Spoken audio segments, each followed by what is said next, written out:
Kasunod ng mga courtesy resignation, halos 30 miyembro ng gabinete ang mananatili pa rin sa kanilang pwesto. Nanumpa na rin ang iba pang appointees ng Pangulo. Kabilang po ang bagong Supreme Court Associate Justice. Nakatutok si Ivan Mayrila. Si Pangulong Bongbong Marcos ang nagpanumpa sa kanyang kauna-unahang appointee sa kataas-taasang hukuman, si bagong Supreme Court Associate Justice Raul Villanueva.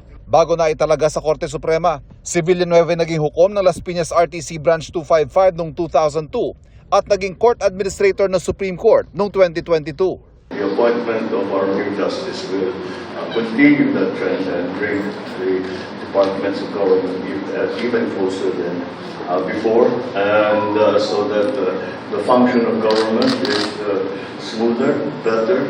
Nanumpa na rin bilang bagong chairperson ng Commission on Higher Education o CHED, si Shirley Agrupis.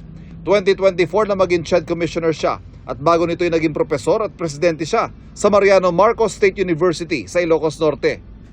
Formal na rin inilipat ang liderato ng Securities and Exchange Commission sa bagong chairman at CEO na si Attorney Francis Lim.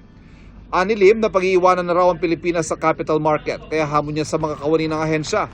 Paigtingin pa ang kanilang trabaho sa SEC para mas mapadali ang pamumuhunan sa bansa. Mananatili namang National Security Advisor si Eduardo Año. Ayon po sa ating Pangulo, and I quote, Secretary Año has been doing or has been having to deal with health issues ever since the time of the pandemic. However, he has kindly agreed to stay on in the NSC as he feels.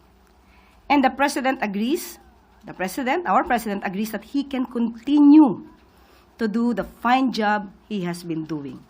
Halos 30 kalihim sa Marcos Cabinet ang inanunsyong mananatili sa kanilang mga pwesto kasunod ng pagsusumite ng courtesy resignation. Pero regular pa rin ang performance review ng kanyang gabinete, kaya maaaring may mapalitan anumang oras. Titignan natin yung mga target ba natin, naabot ba natin on a quarterly basis. Para sa GMA Integrated News, Ivan Mayrina, Nakatutok, 24 Oras.